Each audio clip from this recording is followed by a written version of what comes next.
Berjumpa lagi dengan Mr. Ihsan. Di channel ini kita belajar materi-materi ilmu sosial.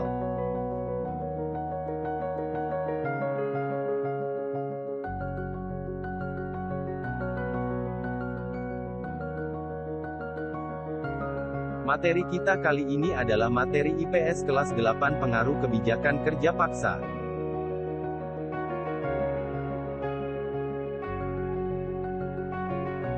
Gambar di atas adalah peta jalan Anyer sampai Panarukan. Jalur tersebut memanjang lebih dari 1000 km dari Cilegon, Banten, Jakarta, Bogor, Bandung, Cirebon, Semarang, Pati, Surabaya, Probolinggo, hingga Panarukan, Jawa Timur.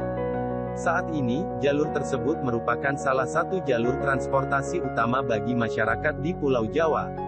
Anyer Panarukan dibangun 200 tahun yang lalu oleh pemerintah Gubernur Jenderal Daendels yang merupakan bagian dari REPULIKBATAAF, Prancis. Mengapa jalan tersebut harus dibangun? Bagaimana pengaruhnya bagi bangsa Indonesia?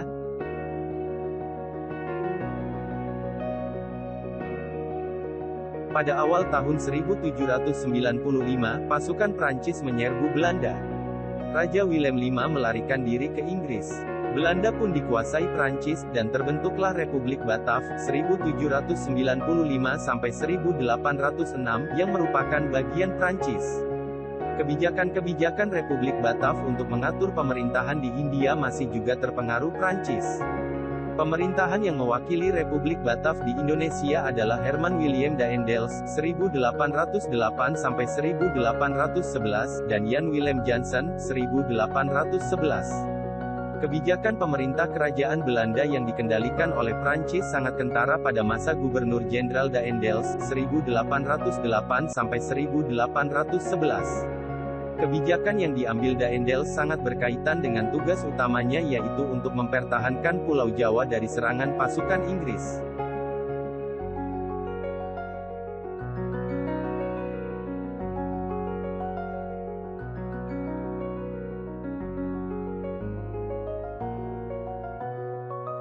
Dalam upaya mempertahankan Pulau Jawa, Daendels melakukan hal-hal berikut. 1. Membangun ketentaraan, pendirian tangsi-tangsi, benteng, pabrik mesiu, senjata di Semarang dan Surabaya serta rumah sakit tentara. 2. Membuat jalan pos dari Anyer sampai Panarukan dengan panjang sekitar 1000 km. 3. Membangun pelabuhan di Anyer dan Ujung Kulon untuk kepentingan perang.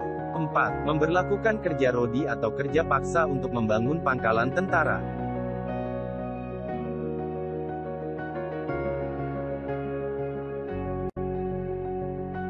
Berikut ini kebijakan-kebijakan yang diberlakukan Daendels terhadap kehidupan rakyat. 1. Semua pegawai pemerintah menerima gaji tetap dan mereka dilarang melakukan kegiatan perdagangan.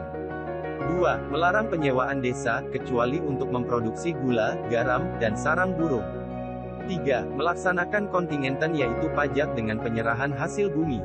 4. Menetapkan Verplichte Leveranti, kewajiban menjual hasil bumi hanya kepada pemerintah dengan harga yang telah ditetapkan.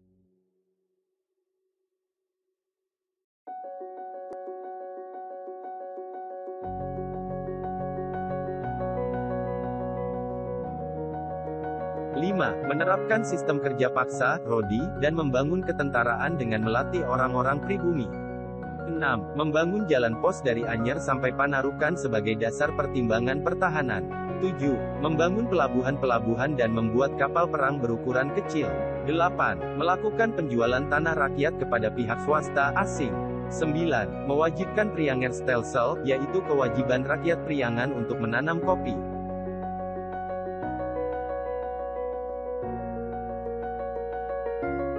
Pengaruh kebijakan pemerintah kerajaan yang diterapkan oleh Daendels sangat berbekas dibanding penggantinya, Gubernur Jenderal Jansen yang lemah. Langkah-langkah kebijakan Daendels yang memeras dan menindas rakyat menimbulkan 1. Kebencian yang mendalam baik dari kalangan penguasa daerah maupun rakyat. 2. Munculnya tanah-tanah partikelir yang dikelola oleh pengusaha swasta. 3. Pertentangan perlawanan penguasa maupun rakyat. 4. Kemiskinan dan penderitaan yang berkepanjangan, serta 5. Pencopotan Daendels.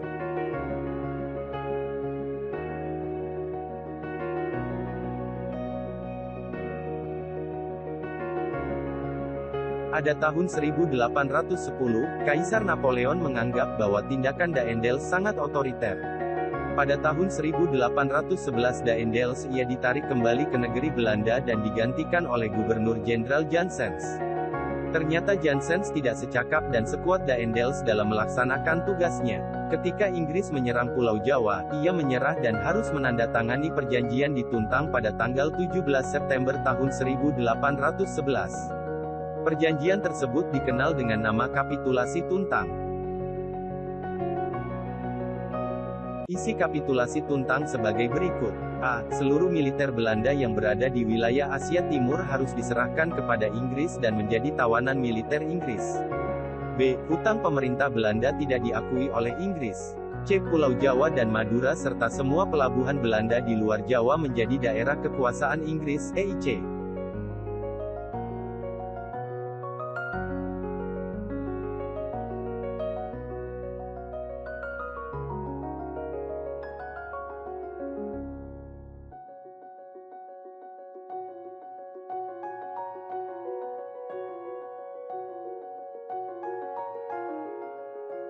Demikian materi kita kali ini. Tetap semangat belajar.